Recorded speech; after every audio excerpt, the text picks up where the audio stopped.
Assalamualaikum warahmatullahi wabarakatuh. Hai semua, perkenalkan, nama saya Arisya Febriani Wibowo, mahasiswi Ekonomi Syariah UIN Saifuddin Zuhri Purwokerto. Pada kesempatan kali ini, saya akan mempresentasikan sebuah usaha yang didirikan oleh saya sendiri. Tapi sebelumnya, saya akan menjelaskan apa itu usaha. Usaha merupakan sebuah kegiatan untuk menghasilkan uang sekaligus mendapatkan keuntungan dan juga untuk kebutuhan hidup seseorang. Suatu usaha dapat berjalan dengan baik dan bisa dikatakan maksimal apabila wirausahawan tersebut mau berusaha, berproses, dan juga telaten supaya nantinya dapat mencapai di titik kesuksesan. Menurut saya, membangun usaha sendiri itu jauh lebih menyenangkan dibandingkan harus mengikuti usaha orang lain, karena secara tidak langsung kita bisa menentukan laba ruginya sekaligus persentase keinginan pembeli secara langsung. Kegiatan usaha yang saya dirikan ini berupa jajanan masyarakat sekaligus diminati oleh anak-anak, yakni cireng yami. Cireng mungil ini dibuat tanpa bahan pengawet dan juga kandungan berbahaya yang ada di dalamnya. Tidak hanya itu saja, cireng juga memiliki kandungan protein di dalamnya. Salah satunya dapat mencegah atau mengurangi perut gembung. Untuk itu, tanpa berlama-lama lagi, saya akan menjelaskan satu demi satu prospek usaha yang saya jalankan ini. Yang pertama ada latar belakang.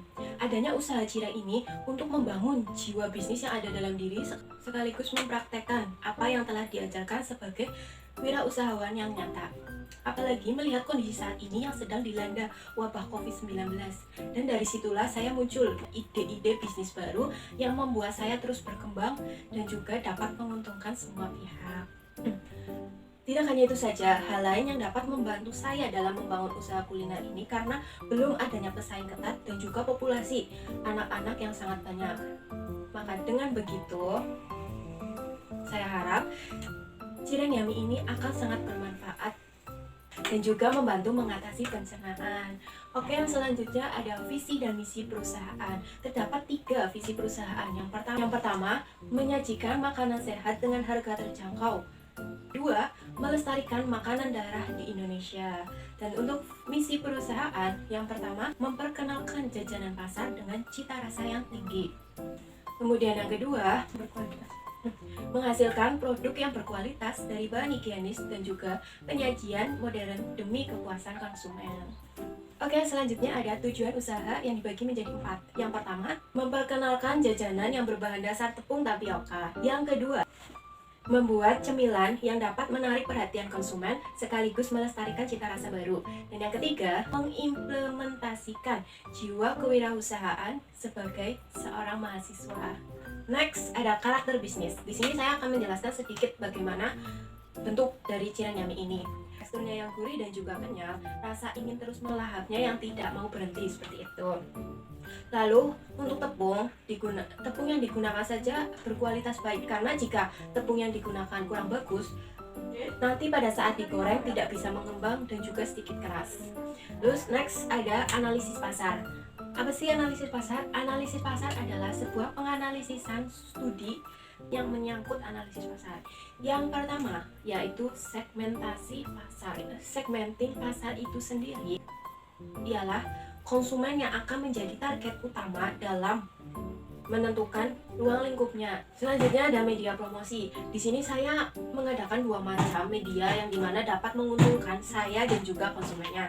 Yang pertama melalui sosial media. Masyarakat pasti sudah tentu memiliki aplikasi yang bernama WhatsApp. Itu setelah konsumen memesan melalui WhatsApp, kemudian saya mulai mengantarkan pesanannya. Setelah itu, terkait target dan rencana usaha, saya lebih memfokuskan kepada seluruh masyarakat. Dan saya juga perlahan mulai menawarkan dan mempromosikan kepada teman mahasiswa yang ada di kampus secara langsung agar dalam menjelaskan produk yang saya tawarkan itu lebih jelas. Kemudian terkait rencana usaha, sedikit demi sedikit saya akan mengumpulkan untuk memperluas penjualan dan juga menambah lapangan pekerjaan. Untuk yang kelima ada penawaran dan permintaan. Dalam hal ini konsumen lebih menginginkan sesuatu yang berbeda dan penuh inovasi.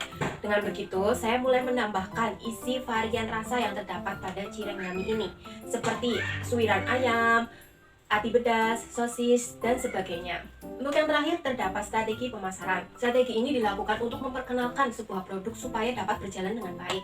Dan dari situlah strategi pemasaran dijabarkan lagi menjadi 3 jenis. Yang pertama dari mulut ke mulut. Promosi ini justru akan lebih memudahkan produsen dalam menawarkan produk secara langsung, mulai dari tetangga sekitar, teman-teman mahasiswa kampus, dan masih banyak lagi. Kemudian untuk yang kedua terdapat pengembangan produk. Strategi ini dilakukan dengan cara menambahkan tempat penjualan ataupun membuka kios di beberapa daerah. Karena semakin banyak produk yang dijual, semakin banyak pula keuntungan dan omset yang didapatkan. Dan untuk yang terakhir terdapat positioning atau pemberian label pada produk. Pemberian label pada Cireng-Yummy ini untuk memudahkan konsumen dan juga memberikan kesan tersendiri agar nantinya konsumen juga bisa memilih dan menikmati langsung rasa apa sajakah yang diinginkan. Untuk selanjutnya ada rancangan bahan baku. Di sini bahan baku yang dipilih berkualitas dan juga higienis karena nantinya akan dikonsumsi oleh banyak orang. Bahan baku dari tepung sagu hingga minyak setengah liter. Setelah itu untuk mengembalikan modal awal saya jumlahkan biaya produksi dengan bahan baku. Jadi Rp7.300 ditambahkan dengan Rp2.295.000 dan hasil akhirnya dibulatkan menjadi Rp2.400.000. Ya baik, di sebelah saya sudah tersedia 4 gambar. Yang pertama itu suiran isi cireng dan suiran ayam pada saat dimasak. Dan yang kedua bentuk produk setengah jadi. Yang ketiga bentuk kemasan pada saat cirengnya dikemas. Dan kemudian yang keempat label produk supaya dapat menarik konsumen. Kemudian untuk menghitung harga pokok penjualan, jumlah harga satuan dibagi dengan 7 kali atau 1 minggu sama dengan Rp43.500. Kemudian untuk menghitung total biaya berproduksi Rp53.369 ditambahkan dengan Rp76.500 sama dengan Rp120.000. Setelah itu jumlah produk yang dihasilkan Rp120.000 dibagi dengan 200 buah yang dijumlahkan dalam satu hari, maka hasilnya sama dengan 600 perak.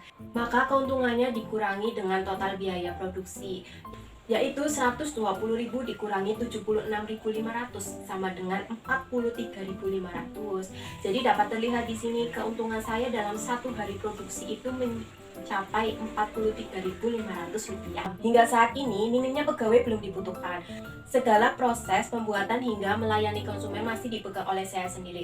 Setelah itu rencana anggaran untuk kedepannya yaitu jika laba bersih tiap satu kali produksi adalah Rp43.500, maka dalam satu bulan yakni 30 kali produksi. Maka jika dikalikan total laba bersih semua mencapai Rp1.305.000. Dalam hal ini total keuntungan akan digunakan untuk memperluas tempat penjualan dan juga menambahkan satu set etalase yang akan digunakan untuk menaruh dan menata produk Cireng-Yummy ini. Jadi dapat disimpulkan bahwa kita sebagai mahasiswa maupun masyarakat umum yang ada di daerah Jawa Tengah harus bisa melestarikan makanan tradisional supaya tidak mudah punah. Dengan begitu dapat mendukung usaha untuk meningkatkan popularitas di masa konsumen. Mungkin hanya itu saja yang bisa saya sampaikan. Kurang lebihnya mohon maaf. Terima kasih. Wabillahi taufiq wal hidayah. Wassalamualaikum warahmatullahi wabarakatuh.